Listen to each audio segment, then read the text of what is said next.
തിരുവനന്തപുരം വെഞ്ഞാറമൂടിൽ അഫാൻ എന്ന് പറയുന്ന ചെറുപ്പക്കാരൻ 6 പേരെയാണ് വെട്ടിക്കൊലപ്പെടുത്താൻ ശ്രമിച്ചത്. നമ്മളൊക്കെ വാർത്താ മാധ്യമങ്ങളിലൂടെ അറിഞ്ഞ സംഭവമാണ്. അവനെ അത് വെട്ടാൻ പ്രേരിപ്പിച്ച ഘടകം എന്താണ്? 10 മാസം ഗർഭം ചുമന്ന് നൊന്തുപെറ്റ് രാത്രികളെ പകലുകളാക്കി അവന് വേണ്ടി ഉറക്കം മുളച്ചിരുന്ന പ്രിയപ്പെട്ട മാതാവടക്കം അവൻ്റെ വല്യുമ്മയെയും ഒരേ ഗർഭപാത്രത്തിലൂടെ കടന്നു വന്ന അവൻ്റെ സഹോദരനെയും പിതാവിൻ്റെ സ്ഥാനത്തിരിക്കുന്ന അവൻ്റെ പിതൃ സഹോദരനെയും അവരുടെ ഭാര്യയെയും അതുപോലെ തന്നെ അവൻ സ്നേഹിച്ച കാമുകിയെയും അടക്കം 6 പേരെയാണ് അവൻ വെട്ടിയതും തലക്ക് ചുറ്റിക കൊണ്ടടിച്ചതുമൊക്കെ. എത്രത്തോളം ക്രൂരമായിരിക്കും അവൻ്റെ മനസ്സ് എന്നൊന്ന് നിങ്ങൾ ചിന്തിച്ചു നോക്കിയിട്ടുണ്ടോ? അവൻ അതിലേക്ക് നയിച്ച ഘടകം എന്താണ്? പോലീസ് ഇപ്പോൾ പുറത്തുവിട്ട വിവരം അവൻ ലഹരിക്ക് അടിമയായിരുന്നു എന്നാണ്. നാട്ടുകാരും ബന്ധുക്കളും ഒക്കെ പറയുന്ന അവൻ നമസ്കരിക്കുന്നവനാണ്, നോമ്പ് നോൽക്കുന്നവനാണ്, എല്ലാവരോടും നല്ല നിലയിൽ പെരുമാറുന്നവനാണ്, ആരോടും വിദ്വേഷമോ വെറുപ്പോ ഒന്നും വെച്ച് പുലർത്താത്തവനാണ് എന്നൊക്കെ. പക്ഷേ ലഹരി എന്ന് പറയുന്ന ആ മാരകമായ വിപത്ത് അവനിൽ ഒരു നിമിഷം അവനെ അല്ലാതെയാക്കി. ഇതാണ് ലഹരി എന്ന് പറയുന്ന വിപത്ത്.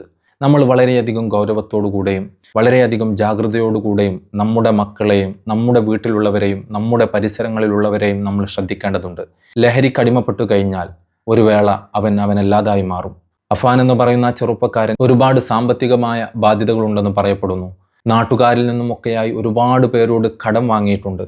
ഈ കടം വാങ്ങിയതൊക്കെയും എന്തിനാണെന്ന് ഇപ്പോൾ പോലീസ് പറയുന്നത് അവൻ ലഹരി ഉപയോഗിക്കാൻ വേണ്ടിയായിരുന്നു എന്ന. ആരും അറിയാതെ ലഹരി ഉപയോഗിച്ച് നടക്കുന്ന ഒരുപാട് യുവതി യുവാക്കൾ നമുക്ക് ചുറ്റുമുണ്ട്. നമ്മുടെ വീടുകളിൽ അത്തരത്തിലുള്ള ആളുകൾ വരാതിരിക്കാൻ, നമ്മുടെ കുടുംബത്തിൽ ഇത്തരത്തിലുള്ള വാർത്തകൾ കേൾക്കാതിരിക്കാൻ നമ്മൾ വളരെയധികം ജാഗ്രതയോടുകൂടെയും ശ്രദ്ധയോടുകൂടെയും മുന്നേറിയേ മതിയാകും.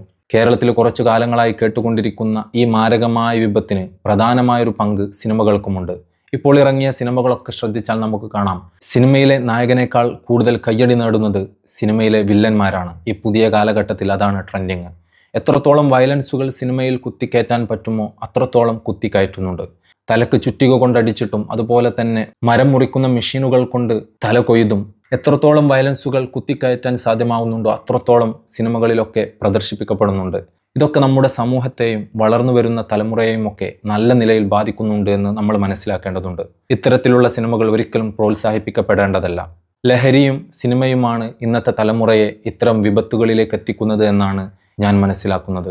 എന്തായാലും നമ്മുടെ വീടുകളിൽ ഇത്തരത്തിലുള്ള സങ്കടകരമായ വാർത്തകൾ കേൾക്കാതിരിക്കാൻ നമ്മൾ വളരെയധികം ജാഗ്രതയോടുകൂടെ ശ്രദ്ധിച്ചേ മതിയാകൂ.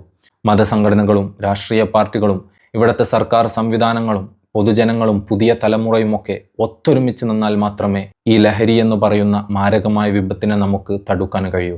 ഇനി വരാൻ പോകുന്ന കേരളത്തിൽ സംഭവിക്കാൻ പോകുന്ന 3 വലിയ ദുരന്തങ്ങളാണ്. 1 ആത്മഹത്യയും, 2 ലഹരിയുടെ ഉപയോഗവും, 3 കൊലപാതകങ്ങളും. ഇത് 3ഉം സമീപ ഭാവിയിൽ കേരളത്തിൽ അരങ്ങേറാൻ പോകുന്ന വലിയ വിപത്തുകളാണ്. ഈ വിപത്തുകളെ തടഞ്ഞു നിർത്താൻ നമ്മളെല്ലാവരും ജാഗ്രതയോടെ ശ്രദ്ധ പുലർത്തണമെന്ന് വീണ്ടും ഓർമ്മപ്പെടുത്തുന്നു. അസ്സലാമു അലൈക്കും വറഹ്മത്തുള്ളാഹി.